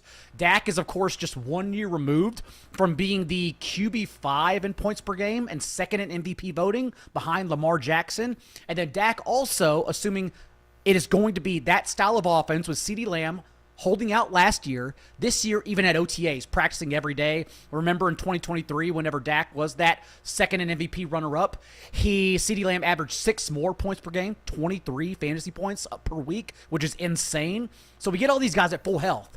And I think the offense then running through Dak Prescott at full strength again also leads to another sleeper in this round, and that is Jayden Blue. Because Javonte Williams, Miles Sanders, not pass-catching backs and duds at this stage of their career. Whereas Jayden Blue, maybe not a 250 carry guy, I don't know, but he is the pass catcher. That's what he did in college, and I think he roughly had just 200 carries at Texas because, JD knows this, JD's heard me, made this spiel in other shows. He played behind, for whatever you think of these guys, yes, Roschon Johnson, Bijan Robinson, and Jonathan Brooks for his entire career. He played behind 3 NFL running backs, did not get the chance for early down carries, but still stood out in the receiving game. So there's a real chance that Blue still stands out among the other 2, Sanders and Javonte, in front of him, simply for how the offense is going to run instead of last year under Brian Schottenheimer. That is something I learned from you, John, was who Blue was behind. That was definitely interesting. And it's definitely something to take into consideration when you look at some of these newer running backs coming in the league. Is even receivers, like any position, who they play behind on the roster, but especially at running back with guys like Bijan and you talked about Roshan ahead of him. Pitts for me, Dan, the only reason it's hard for me to click him is because I love the tight ends that are coming up in the next 3 rounds. That's kind of the only reason I find it difficult, but he does offer upside at this price. And you guys talk the shit out of Dak. I mean, he's a nice value here, especially if you missed on, the guys we talked about at the top of the quarterback tier. Let's go to round 11.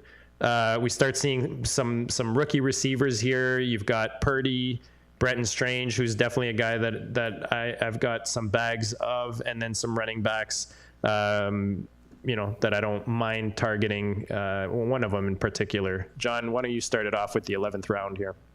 I was going to go wide receiver direction because I think Jaden Higgins is still a player that can emerge. He, unlike Jalen Noel, who I still like, is a true X and out wide guy. 6'4", 213 pounds, a 98th percentile athlete. And although he is initially blocked because that is basically what Nico Collins is, remember, Nico's also missed multiple games in all 4 seasons of the league. He doesn't stay healthy. When he's out there, he presents wide receiver 1 numbers, but he doesn't stay out there. And now they have a guy like Higgins who can just step up right into his role, whereas Christian Kirk is the one who blocks, at least initially, Jalen Noel. So I still like drafting Higgins, understanding that as their 3rd wide receiver in 3 wide sets, this is going to be an entirely different offense under Nick Caley, who just trained as Sean McVay's passing game coordinator with the Rams. The Rams, who, of course, rivaled for top 2 and 3 wide receiver sets and every single year that he's coached them. So, yes, I like Caley to make this offense more of a passing one, and thus Jaden Higgins probably begins the year as a direct contingency option, Nico Collins, but there's definitely a chance he breaks out regardless. Dan, where are you at with the 11th round? Yeah, and this is the place where it starts to get a little bit more team specific for me, because I've already got a wide receiver room, I've already got a running back room, and so like sometimes a guy like Jaden Higgins or Luther Burden is going to make a lot of sense for my build. Other times a guy like Christian Kirk is going to make a lot of sense for my build because I know he's going to be very active early, and he's going to be basically a PPR cheat code there. Yep. So don't mind him at all. Dylan Sampson, if I'm looking at a 0 RB build, Sampson's a guy I'm going to be taking. Chubb is a guy I'm not going to be taking. Ramondre Stevenson, haven't really taken any of him. Tajay Spears I was taking. Now he's on IR. Makes it a little bit tougher. I'll wait and see where his price settles in. But there's a lot of good players in here. I really like, if I'm looking for some sneaky upside, I really like Luther Burden as well. He's a fun one. Yeah, I don't mind Marvin Mims as a flyer at receiver. Rashid Shaheed, I definitely like. He's similar to Tillman in a sense where he limited last year, but showed really well when he was healthy and on the field. So if he can stay healthy and they can get some quarterback play, Brenton Strange I talked about, I definitely like targeting him as a tight end. And I don't mind Ramondre. I know he's, not as sexy as Hendo, but in the 11th round, depending on your build, Dan, you talk about kind of what you're looking for in this range. I still think no matter how well Hendo does, I think Ramondre is going to have his role. And especially if I'm looking to get some production in the first half of the season, I don't mind going Ramondre in the 11th. Let's go to the 12th. Some quarterbacks here, a couple tight ends, and a lot of green. John, who are you targeting and who are you avoiding in the 12th round? We will go to another one of my favorite sleepers, and I just realized the window's been open this entire time because it's so nice out, so all of Wicker Park is getting my fantasy football spiel for free. Yes. And my sleeper, again, so So QB is weird, especially for this type of format. Home leagues, even one quarterback league this year, where you're just kind of allowing the room to dictate who you draft. Like I like a lot of those guys that usually go later, and I'm just waiting to see what my league mates pick instead and deciding there. But the one guy like I do make an exception for that I do want is Drake May. Drake May, who this is absolutely a hot take and probably and not true, but if you ask me for like my boldest take of the season, since people like that this time of year, I do think Drake May can outscore Joe Burrow just because of the rushing floor he provides. First of all, let's zoom out. And Josh McDaniels, yes, is a joke, but only as a head coach. As a play caller, he's been incredible. His last 10 seasons where he's been allowed to finish, including 2 years with the Raiders, his offenses have been top half of the league in EPA per play, and 9 out of those 10 seasons. The one exception was the year he had Cam Newton, and Newton, I believe, they won 7 games, first of all, with Cam Newton at quarterback, which already tells you something. But Cam Newton also, despite not throwing for double-digit touchdowns, rushed. He led the league in rushing scores from inside the 5. Like, Josh McDaniels still schemed ways in order to get him open and make the offense relevant, which tells you everything you need to know about how he looks at his he looks at his players and says, I'm not going to run my system, I'm going to run the system that they can run. And now we get Drake May, who last year in his 10 full starts was already a QB1, the QB10 in points per game, adding 4.2 rushing points per week. So you combine all of that with the upgrade in cast, including Stephon Diggs and Kyle Williams whenever he's available out there. Travion Henderson, a much more impactful receiving back than Quinshon Judkins ever was. Judkins was more like Nick Chubb, who he was just an explosive runner between the tackles, didn't add anything in the pass catching game.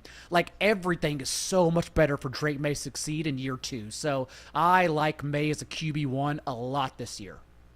Love that. Don't disagree with that. Hunter Henry, Dan, a target we talk about often on the show, one of my most owned players.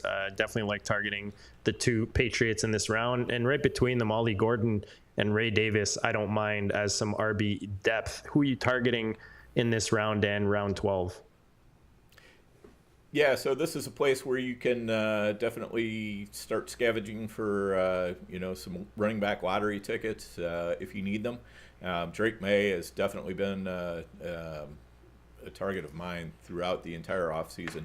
For all the reasons that John mentioned. I just think he's really set up to succeed here. Hunter Henry, I've taken a good bit of him. He's basically like chicken soup on a 10 degrees below 0 day or something like that. I mean, he's just, when you get Henry on your team, you just feel comfortable at tight end. So don't mind him at one bit. Ayuk, I'm going to start, taking some stabs at Ayuk when he's dropping into the 12th, 13th round. I think that's a very reasonable place to, be thinking about him being gone for 4 to 6 games. Could be more than that. I'm not going to do a lot of it because, as John has pointed out already, roster cloggers are a real thing, and you don't want to jam yourself up too much. I will make sure that I'm never taking more than 1 roster clogger per team, and I will make sure I'm not taking roster cloggers on every team. So, it's just kind of a here and there thing rather than something I'm doing full time. Among the big 3, we have questions about 2. Joe Mixon, Chris Godwin, and Brandon Ayuk. Ayuk seems to be the only one that we can say with confidence will come back in the second half. I genuinely don't know about the others. Godwin just gets worse every month. Yeah. Yep. Agreed. Shout out to our friend out in Munich, MP60 DC4L. And we have a question, Mike Melberg asking about kickers and defenses. I know I was on 1st and 15 with the guys last week, and I was drafting from the 12 spot, ended up taking Aubrey. This is the first Big Gorilla where I did not take my kickers and defenses in the last 2 rounds.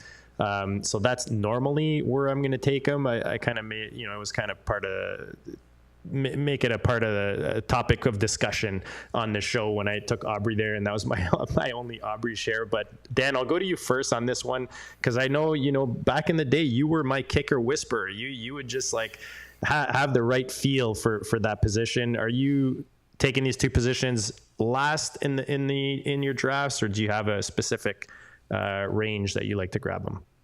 I'm generally pushing them down later for the most part because I'd rather, get the lottery tickets that I think are just a little bit better, in the 16th, 17th, 18th round. But also, there are some players, I'll take Dicker earlier, if there's nobody else that I'm looking at, that's really turning the crank for me.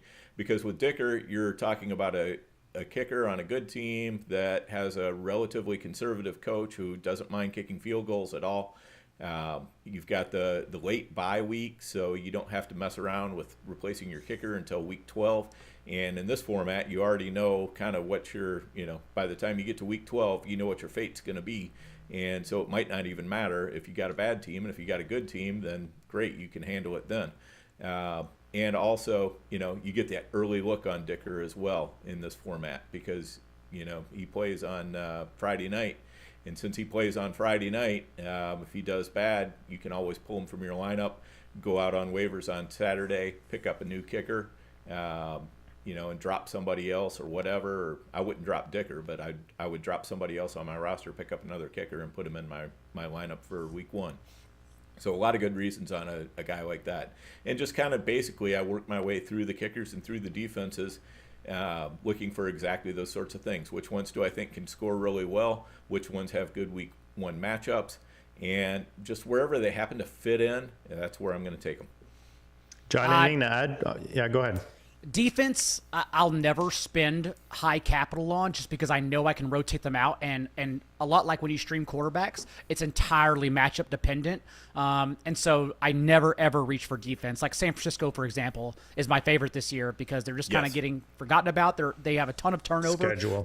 They start the year, most importantly, not only the league's easiest schedule, but they start with Sam Darnold in the Saints quarterback situation. So that's already 2-week starters you can plug them in for.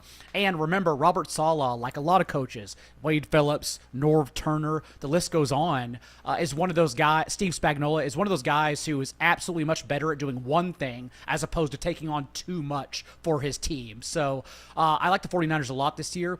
But even though I write the waiver column for Establish the Run, I'll be the first to admit I handle kicker differently because the last thing I want to do after a long Monday night and Tuesday is have to deal with kicker pickup. So I overdraft Brandon Aubrey in every single league because I'm lazy. That's literally my strategy.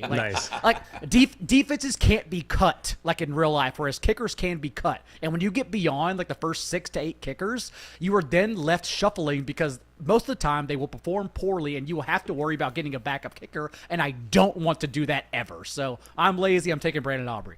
There's nothing better than having a locked-in kicker and with a late bye week, John. With a late bye week. Last year it was Fairbrain, who I think had week 14 or whatever, and he's indoors. I was loving that one. And then Aubrey, like I said, I don't want to completely be out. I know Dan and I have Aubrey, I think, on every Dynasty team we own for some reason. We have him on a bunch of teams, but it's a fun question because there's different approaches. But I do agree with John, and I think that's an important one is defense, if anything, is more, is not as predictable, I guess you could say, as kicker. So whereas fluid. Kicker, it's so fluid, it's so fluky. Whereas, and like you said, the schedule matters a bit more. Whereas your kickers, if you time to a good offense and you get one that's maybe a bit more indoors versus one that's outdoor in cold weather with bad climate, that kind of thing, it's a little easier to maneuver and kind of pick them. And you got some pretty good suggestions from both of the guys today. So great question from Mike, and we appreciate the questions, guys, coming in. You guys have been crushing the chat today, so appreciate you guys with that. Let's look at 13 and 14 here, maybe combined. John, are there some guys in there that you see that you're targeting? There's definitely some nice quarterbacks. As we've talked about all offseason, the quarterback situation is definitely deep this year, so a lot of variety. You've got some tight ends in there, and then, of course, we start seeing, like we talked about, some defenses and kickers start trickling in. Yeah, I think he usually goes a round or two before this, but I still want Woody Marks to be on everyone's radar for the Texans. Again, if you don't believe Joe Mixon ever plays, and we've seen Nick Chubb last year at this stage of his career at 29, every report at a camp has been pretty poor. He's also historically not someone who earns targets whatsoever. That's what Woody Marks can do. Not only led the FBS, his position entirely, with 261 catches the last 5 seasons in college, but also he led his program in carries every single year in all 5 seasons he was there. So he can be one of those guys who does multiple things and just outright beats Nick Chubb from the very beginning. I know people are taking shots on Dameon Pierce, but Pierce, under the same coaching staff this entire time, has dipped in weekly carries for 3 consecutive seasons now. I'm pretty sure that's just a guy they're overall done with, outside of sprinkling in for like a rotational early down role that really doesn't help us in fantasy. So I have been comping Woody Mark's role in week 1 to like Jordan Mason last year, how in the last couple weeks before the season, it became clear that Jordan Mason was someone you should draft in every single league, like regardless of the outcome. I think Woody Mark should be drafted in every single league as early as you can get him. I usually take him around the Tyler Algier tier of contingency players because all those guys are then the same. He should be treated closer to Bashal Tutin, in my opinion. But then beyond that, like the sleepers that everyone picks off at this part of the draft, Dan has mentioned him a couple times, so now it's my turn to talk about it. Harold Fannin. I was not high on him early in the process. Pre-draft, I loved Harold Fannin. He's one of the best athletic tight ends and receiving tight ends to come out of this class. But it just seemed like he was blocked immediately due to offensive environment and David Njoku on the final year of his contract post-draft. But because of what the Browns are bringing, or what they're not bringing, in wide receivers to week 1, Harold Fannin genuinely profiles as their slot receiver. And this is a guy that led his entire class of tight ends, Tyler Warren and Colston Loveland included, with 3.9 yards per route run against zone coverage, which the league primarily runs, last year. And then also remember, Kevin Stefanski's offense in every season he's coached has finished with at least a top 9 rate and targets to their tight ends. So I really think Fannin could like shock as an every week starter in a tight end premium format. I love him. And then some of the other guys I'm buying that you may eventually churn out, but Raheem Mostert deserves like some kind of mention for being an 8th round player last year and now an 18th round player. Like, you're getting a dip, kind of like what happened with Alexander Madison last season, where he was incorrectly treated as a 6th round player. He goes to the last round, and he has just one blocker. Plus, Mostert's so explosive that you never know. Maybe Genty's hurt. Maybe he's mixed in a little bit more, like in a 30% role. So I still like drafting Raheem Mostert. Darius Slayton is absolutely going to open in 2 wide receiver sets. Got a hefty contract in free agency to return to the Giants. And although his splits were similar to Mike Gesicki's in that he was unusable whenever Malik Neighbors was on the field, like how Gesicki was unusable when T. Higgins was available, this offense is at the very least going to be different with Russell Wilson, Jameis Winston, of course Jackson Dart in the second half of the season. Dart, who I believe is the best quarterback in this class, even beyond Cam Ward, led this class in both yards per attempt from a clean pocket and under pressure in his career, plus averaged 5.5 rushing points per week the last 3 seasons at Ole Miss. So I like getting parts of this second half Jackson Dart offense with Darius Slayton. And the last one I'll mention, I'm sorry for taking up your time, Dan, is Trevor Etienne. I've grown on more throughout the process too, just because Dave Canales not only has reiterated to us time and time again that he wants to have a committee after he could not have that committee last year. It's a very small sample, but at least what we saw in the 2 games that Jonathan Brooks was available, in that last game together, he played with Chuba Hubbard. Brooks actually out-targeted Chuba Hubbard 3-0 and out-touched him both inside the red zone and at the goal line. I think that suggests that they want Chuba Hubbard to definitely be like the guy who churns out early down runs, and maybe even at the goal line, but the pass-catching role, I feel like, is wide open, and that's how Chuba reaches his ceiling, which is why Hubbard is a concerning pick at his ADP. So I do like sneaking in Trevor Etienne just to see what could happen the first couple weeks. Nice. So a lot of names to write down if you're listening right now and you're looking kind of to fill in your rosters at the back end of these 20-round drafts. Dan, anyone we didn't touch on? I know there's a few names I see in there that we like to target. Why don't you list some of your favorites? Yeah, I'm going to hit quarterback first. J.J. McCarthy. This is just way too late for him. I think he's a similar bet to Drake May with a better offense around him. And just as good, if not better, of a play caller. I'm not going to call Kevin O'Connell better than Josh McDaniels, but he is at least as good, and he's just got better skill players around him. So I like the J.J. McCarthy bet. If I don't get Drake May, I'm probably getting J.J. McCarthy in pretty much every draft. Running backs, again, we're talking about Brandon Ayuk as maybe being worthwhile as a roster clogger. I will take some shots on Najee Harris when he drops down into the 14th, 15th round. Again, just because I do think that they're going to be using 2 running backs here in LA, and I do think he's going to eventually come back. As we say, or as we said yesterday, we're keeping an eye on the situation, and I think he'll be back within the first 4 weeks or so. Kyle Monangi, one of my favorite grabs late.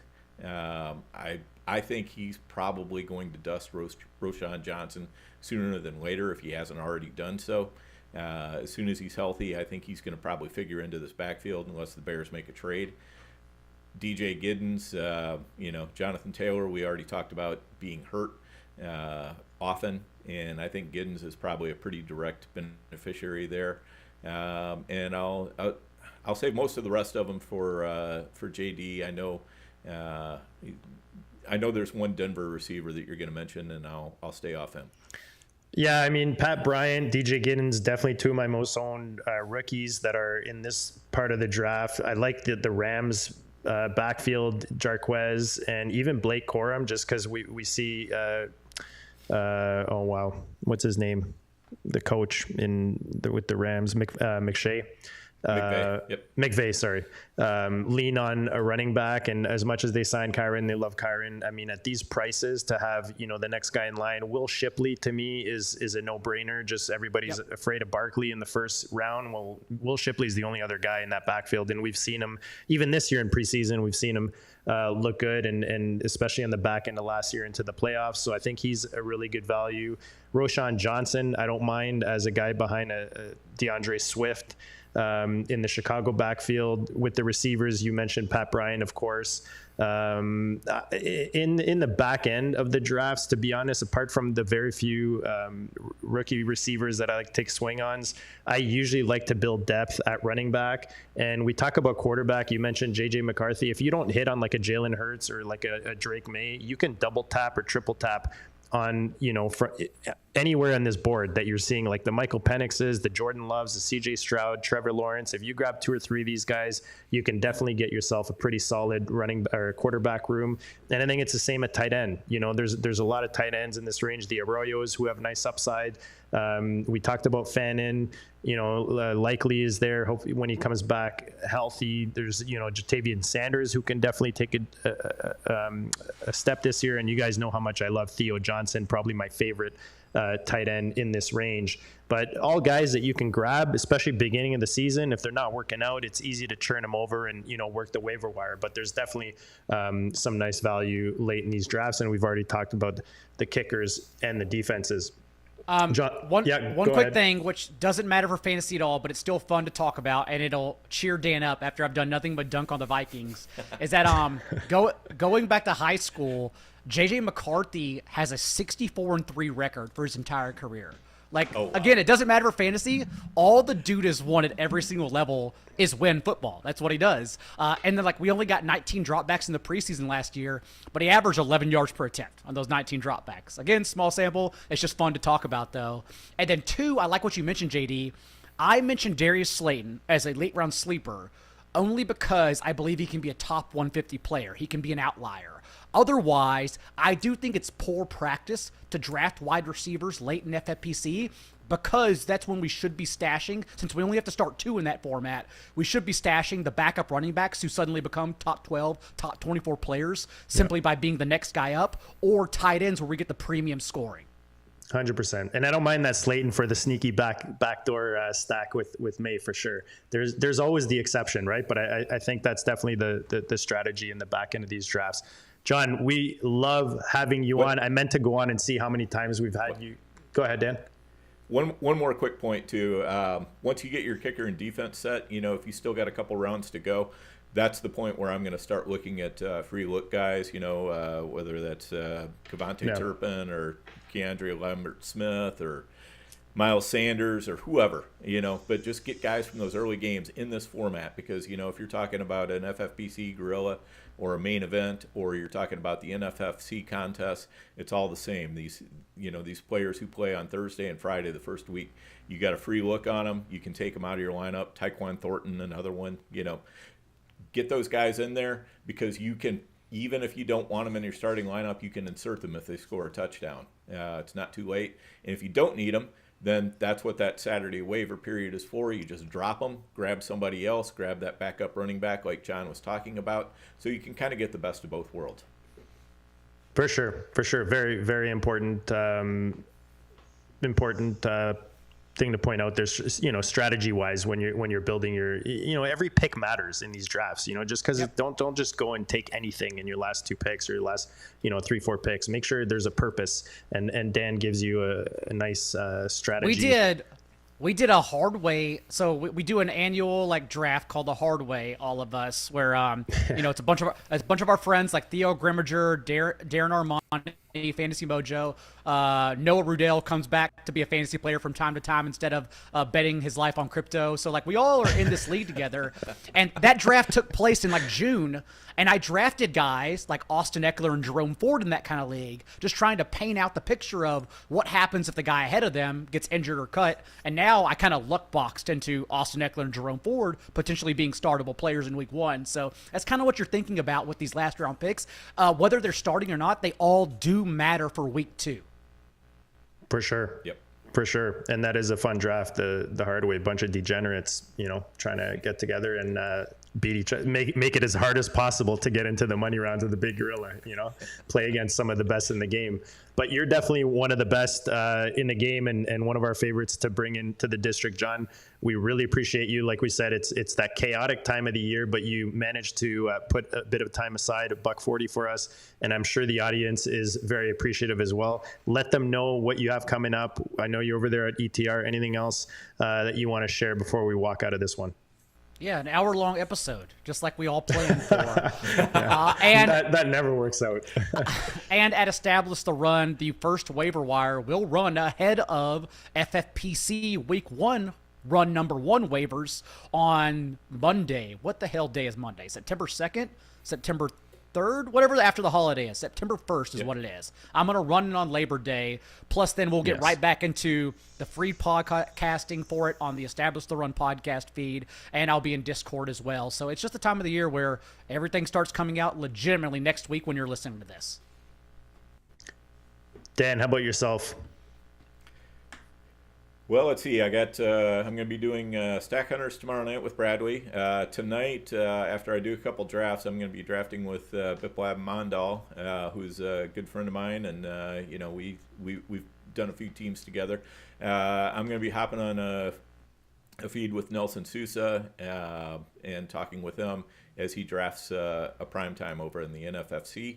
And, then we'll have the Fantasy Empire. I believe we're going to try to do it on Monday next week and get one more episode into that before the season starts. Other than that, I'll just be drafted.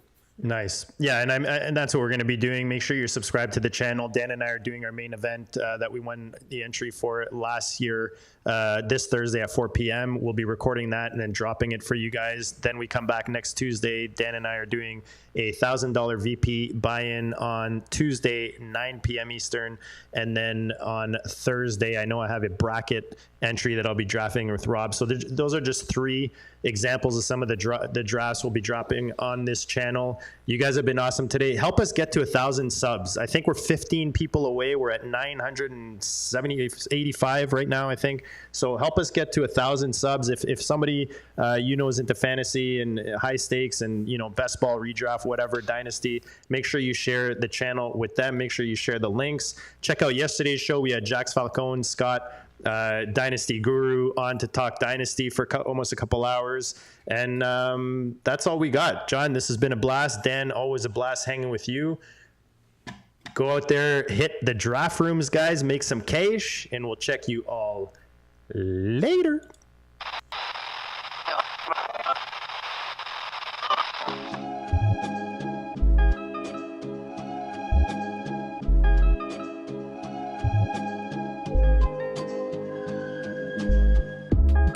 district, you know the Pope listens. Dynasty, our religion, for the blokes missing. On all of these trades, on all of these plays, on all of these grades. By the end of the day, y'all getting played. So, what you gonna do next? Try to fill up that flex? Send the homie a text? That trash offer's the best? You try to make it complex, then they text you back. Now all of a sudden they don't make any sense. Broaden your horizons, boy. Dynasty's not for the Simons, boy. These trades not for consignment, boy. Respect your opponent, y'all some piranhas, boy. This my advice from me to you. Open up your cute little podcast queue. Search up GOAT District, my dude. Pop it in your ear, man. Y'all know what to do. It's the and I always be trading. And I always be trading. And I always be trading. Y'all try to betray them, but first you gotta bait them. Fish.